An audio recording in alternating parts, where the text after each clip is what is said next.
Guys? The Bench Buddies are back with our college football week 3 top 25. As always, we got Ty with us here breaking it down with the rankings. But before we get into it, hit that subscribe button down below. Get us to 200 subscribers where we will be doing that autograph giveaway. All you have to do is subscribe to be entered.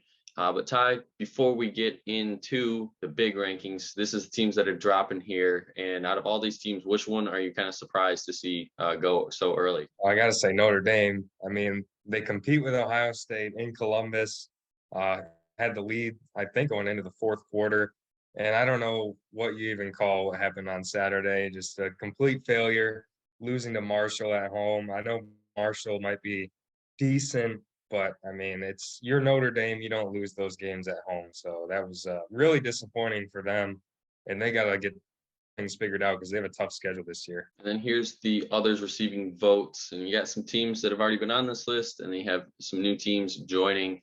Obviously, for me, the biggest team joining is the App State Mountaineers after pulling off that huge upset on the road at Texas A&M. Now, Mississippi State, who I had in my preseason others receiving votes, could be a good team. And obviously North Carolina as well. I think they've put up 131 points this year in 2 games total, and only won by a total of 11 points in those 2 games. So that's going to be, a shootout for whoever they play. But Ty, out of these teams, which teams do you think could be getting into the polls next week? I'll say North Carolina or Mississippi State, but I would watch out for North Carolina. If they ever learn how to play any defense, they're going to be a scary team. And, I mean, they beat App State on the road, which now is looking like a really good win. So I think they're going to be a scary team in the ACC. And then I'll start it here at 25. We have the Pitt Panthers going on the road this week, going to your Broncos, hopefully getting upset. But, if we're talking about last week's game, I think this was kind of a very good game, but it could have been in Pittsburgh's hand because Slovis went down and didn't return for the second half. So they had to depend on the run game pretty much after he left. And it worked out pretty well, as the running back obviously had 154 and a touchdown. But, if you're watching in overtime, that 3rd and goal sack just pretty much took them out of any chance to win the game because all they had was one play left from the 21-yard line. He took, I think, about a 13-yard loss or something.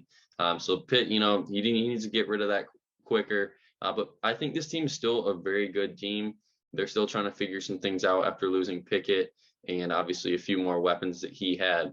But the Panthers, obviously hanging on to that 25 ranking. All right, at 24, we're giving Marshall their recognition here, a big win at Notre Dame. Say what you want about Notre Dame, but that's still a huge win for them going in there on the road. Even if they're not good, that's always a big win, especially for a team like Marshall.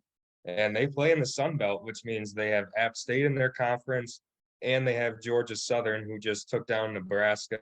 They have Coastal Carolina, who was good a couple years ago. So that's a tough conference. Marshall has a chance to move up, maybe even to the top 15 this season. So, it's a team that no one really knew anything about, and now you have to start really digging into this team because they could be dangerous. 23, we got the Florida Gators after a tough loss to Kentucky at home in the Swamp.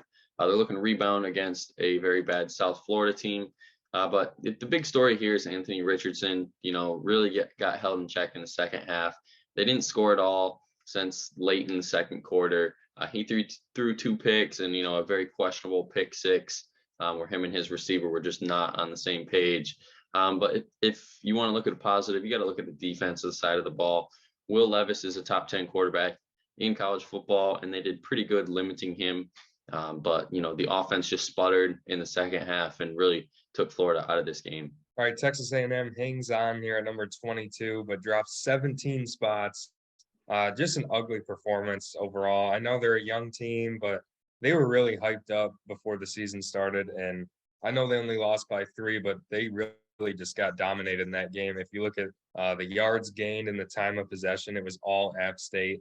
They controlled that whole game. And you see there, they paid App State $1.5 million to come in there and beat them. Playoff hopes are pretty much gone unless they can somehow storm into Tuscaloosa and beat Alabama. But they got to turn around and figure it out right away. They have a really good Miami team coming in. And if they lose that game, then it's going to be like the sky is falling. there in College Station. So a big bounce back opportunity here for Texas A&M. 21 staying put. We got the NC State Wolfpack. They rebounded very well after that scare week 1. 55-3 is just an absolute blowout and domination. This week they do have a tougher test with Texas Tech coming into town. But if you want to look at something positive, the NC State defense has been very good this year. They limited Charleston Southern to 150, and then I believe they also limited East Carolina to under 300 yards as well. So the defense has been playing really good so far. But the big question is, can they finish those close games late rather than, give the other team a chance to win? All right, Penn State coming in at number 20 takes care of business. They just blew out Ohio, but they need to figure out a running game here. Sean Clifford's looked really solid the first 2 games, but the running game is a question mark right now for Penn State. And that's never good when you're going into an SEC stadium, especially when they're playing Auburn, who is looking to bounce back this season after Penn State beat them last year. So I think that's going to be a tough test for them. But they've already passed 1 road test already in Purdue. So maybe they can get through that one as well. But I think Penn State's underrated right now. There's still some question marks, but they definitely look much improved from last season. 19, we got the Texas Longhorns. And, we had them ranked preseason 18, and they're making their first fall down here. And it's not anything big either, just because, one, they had this game 1 with a minute 30 left on the clock, left too much time for Bryce Young to go down there. I mean, you can really count all the Texas miscues or Bryce Young Houdini acts as well. The missed sack, the interception that could have been, and the lucky pass, the safety in the end zone that could have been, intentional grounding, same play. But if you really want to look back at it, they missed a 20-yard field goal in the second quarter before halftime. And that's just unacceptable. 1, you either go for it, or 2, you make that 100 out of 100 times. And unfortunately, it just didn't go their way. But we do have to talk about Quinn Ewers. He was lighting up Bama. And I think if Ewers finishes this game, I think it's a different storyline. And Texas could be a top 5 team if, Ewers finishes this game. Obviously, that's hypothetical. But the way he was playing, he was commanding Texas and really just putting Alabama on skates wherever they were going, not knowing their next move. But now that's a big question moving forward as well. Will Quinn Ewers, come back to a team only with 1 loss, or is Hudson Card gonna, struggle a little bit and, have 2-3 losses here and take Texas, out of the Big East running as well. But regardless, it's easy to say that I think Texas is back officially. Doesn't matter that they lost this game at home by 1. But, if they can put up that kind of showing every week, then Texas is for sure back. All right, we have Tennessee here at number 18, not Pittsburgh. Pittsburgh is who Tennessee beat last week in overtime. A big road win for Tennessee. I think the offense has a lot more potential than what they showed on Saturday. Even though Hendon Hooker threw for over 300 yards and 2 touchdowns, I still think this offense can show a lot more promise. Easy game this week against Akron, who's one of the worst FBS teams this season. But I think Tennessee is going to be really dangerous, especially in the SEC East. It's not really wide open because you have Georgia, but I think they could definitely beat a Florida or a Kentucky. So I think they're definitely going to be a dangerous team. Alabama has to go in there. Alabama looks beatable now, so who knows what happens. But Tennessee can score with anybody. It's just a matter of whether their defense can hold up like they did last Saturday. 17, we got the Hurricanes moving up here a lot. And this is just the parts of a lot of teams falling. Now we're finally giving them the credit that they deserve. We didn't really have them ranked that high going into the year, but this team's been pretty solid on the first 2 games. A balanced attack last week. This week they're also pretty balanced. But the one thing that concerns me is the first half play on both games. Essentially, they've been struggling a little bit in the first half. But once they get to halftime, they game plan well. Cristobal, is just magical out of halftime, and he held Southern Miss scoreless there for the whole second half. But obviously this week they're going to Texas A&M, College Station, and they're looking to get their revenge. Obviously after that App State loss. So I think out of any game you want to watch this week, I would say it's the Miami Texas A&M because you got a revenge game and a team that's looking to really solidify themselves as a great team this year. All right, we got Ole Miss here at number 16. Just two really quiet wins. No one's really talking about them, but Jackson Dart has really proved to be their QB1, because there was some controversy there on who would be the starter moving forward. But it looks like he'll be the guy this week. Kind of a road test with Georgia Tech, but Georgia Tech's pretty down this year, so they should cruise to a 3-0 start. And I think they're really flying below the radar. I still think this is a really good team in the SEC, and a team that could do a lot of damage. And I'll say it again, Alabama comes to Ole Miss as well this year, and they looked beatable at Texas. So again, who knows what happens there? And Ole Miss could really be a factor in the West. 15, we got the Baylor Bears falling a little bit here, and that's just in part to their double overtime loss at BYU. If you really want to think, if you really look into it, deep dive, kind of like how I did here, this Baylor team did not perform well. They got 14 penalties on them for 117 yards. But on a positive, they did hold BYU to 3 and 14 on third down, did stop the run, but just not enough in overtime. Obviously, that's how BYU won on the rushing touchdown. But they both had chances to kick field goals and both missed them in the first overtime. Now, so Baylor could have been walking out with a overtime victory, but unfortunately they did not, and they fell down in our rankings. All right, Arkansas jumps up to number 14. They looked really good to me. A good home win against South Carolina team that was looking to be pretty solid this year. Obviously, they had Spencer Rattler, so Arkansas can really score with anybody. KJ Jefferson looks like the real deal at quarterback, and I think this team could compete with anyone. The SEC is absolutely loaded this year, like always. I mean, I'm saying it with almost every team. It seems like that they could compete at the top of the conference, but Arkansas is another one that could. Another team that has Alabama coming into their house, sensing a theme here.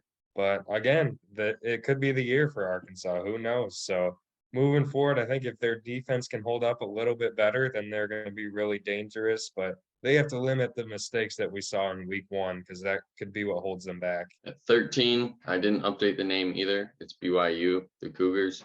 But, they did beat Baylor, essentially, at home. A huge win for this program. Obviously, they'll be joining the Big 12 next year and could get a little taste of revenge next year at this time. But this week, they're going on the road at Oregon, who was ranked in the AP poll, but just missed out in our polls. And that's just another test that this BYU team has to go through. If they win that game, I think next week we're looking at a top 10 team here. And I think the only thing that we have is that they need to rush the ball better. They only finished with 83 rushing yards, but they did go up against a very tough rushing defense in Baylor. But if they can figure out the ground game, then this BYU team is going to be tough to stop. All right, Oklahoma jumps to number 12. Kind of an ugly performance this week against Kent State. They were down 3-0 late into the first half and only led 7-3 at the half. So they got a lot to clean up there. Dylan Gabriel had a really good start in week 1, but obviously really struggled because they weren't scoring. Really struggled in week 2. So some things to figure out for a team that normally has no problem scoring. It's usually the defense that's the issue. So this week they go into Nebraska. I thought that was going to be a really tough test at the start of the season. Now, not so much. Nebraska just firing their head coach, a lot going on there. So they should get through that and be 3-0 heading into Big 12 play. But the offense has to clean up some things if they're going to win that conference. 11, we have Wake Forest moving up as well. Big statement win at Vanderbilt. I know Vanderbilt wasn't a big dog in the SEC by any means. But on the road win against an SEC team is always still tough to do. But the big storyline is Sam Hartman's return. Obviously, he went off 300 passing yards and 4 touchdowns. And this defense, made a huge step forward as well. They only held them to under 300 yards, where this Vanderbilt team was pretty explosive, averaging over 500 yards a game. So they pretty much almost cut that in half and really got the game plan done. But this week they do have an interesting matchup in Liberty. I think could be a very good game and put them on upset watch, just because this Liberty team has something to prove. All right, Utah's back into the top 10. Absolutely dominated Southern Utah. Well, kind of. I mean, it was 7-7 after the first, or 7-3 after the first quarter, but 73-3 kind of speaks for itself. So good bounce back performance there. San Diego State this week, that should be another game where they cruise to a win. And then, if they could still make the playoff, their dreams are still in front of them, but they basically have to run the table in the Pac-12 and win the Pac-12 championship. But if their team is as good as it was, if the defense is as good as it was last year, then they really could do that. They have USC at home, I believe. So, it's still right there in front of them. They just have to keep winning, and who knows what could happen. Coming in at 9, jumping into the top 10, we got the Oklahoma State Cowboys.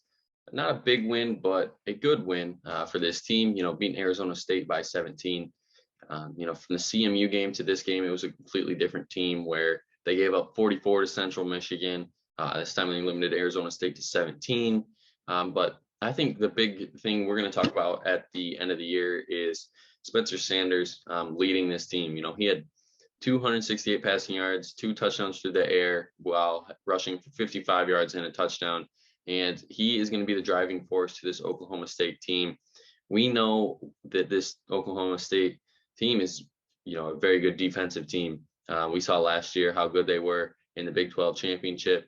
Obviously, their coordinator left, went somewhere else. But now, they still are looking pretty solid. Obviously, it's 2 games in, really playing cupcake teams. But I think this team goes in a Big 12 play.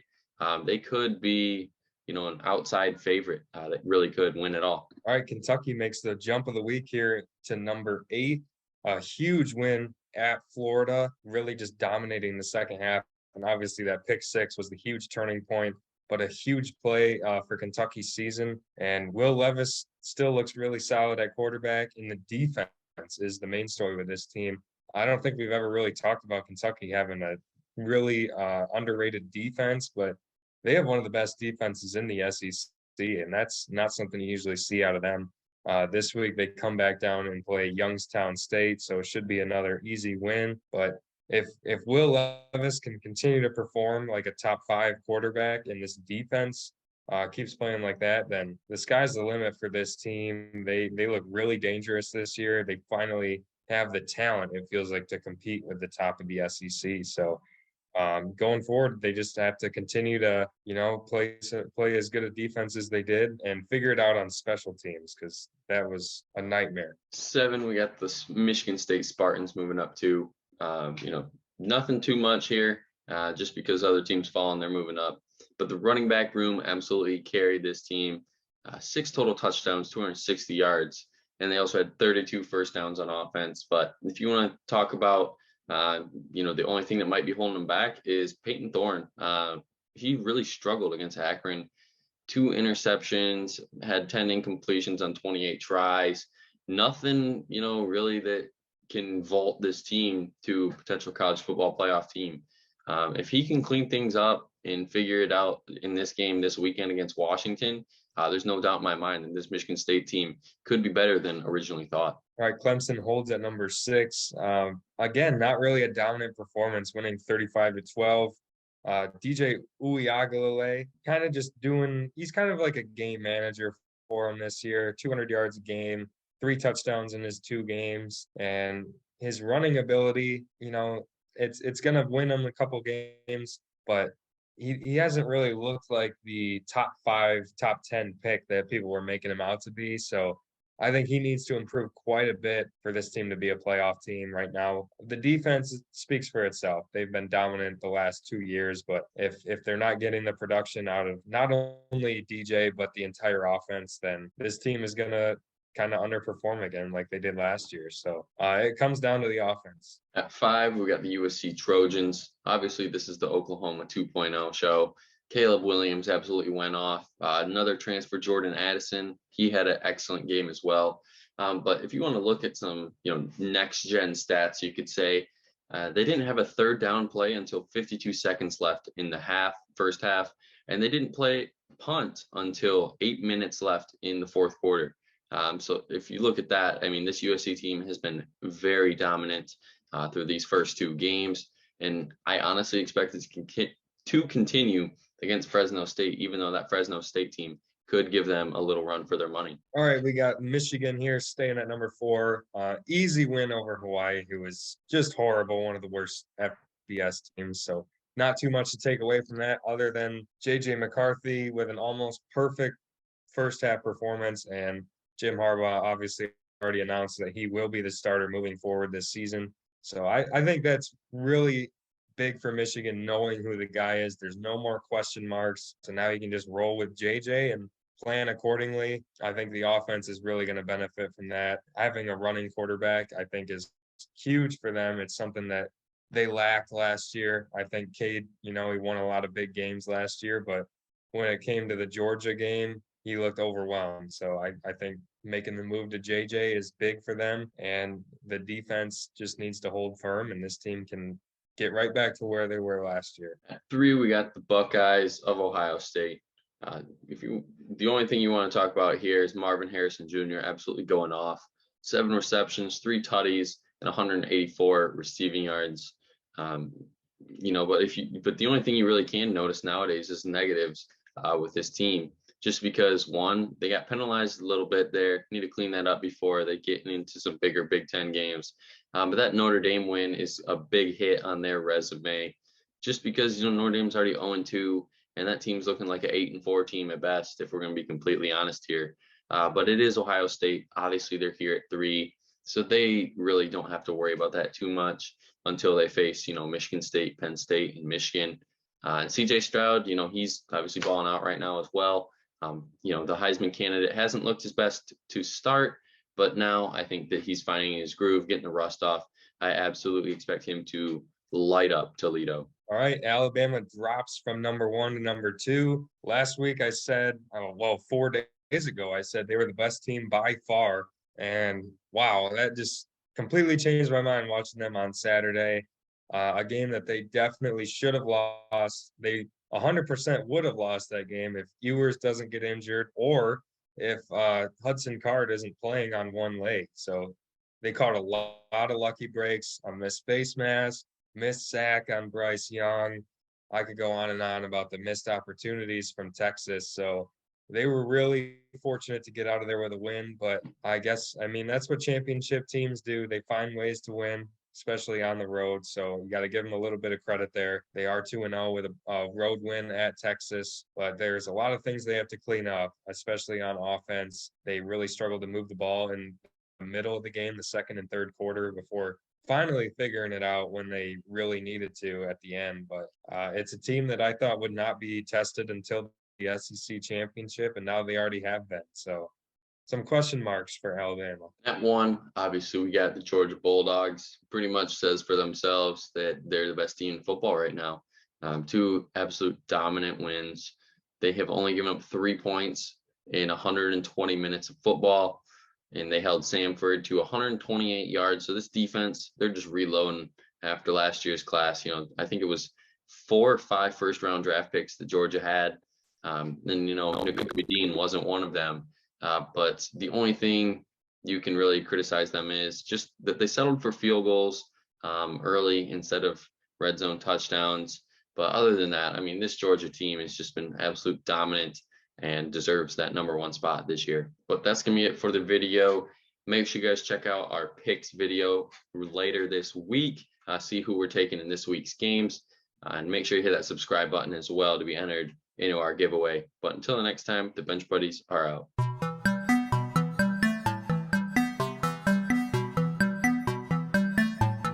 She never called back.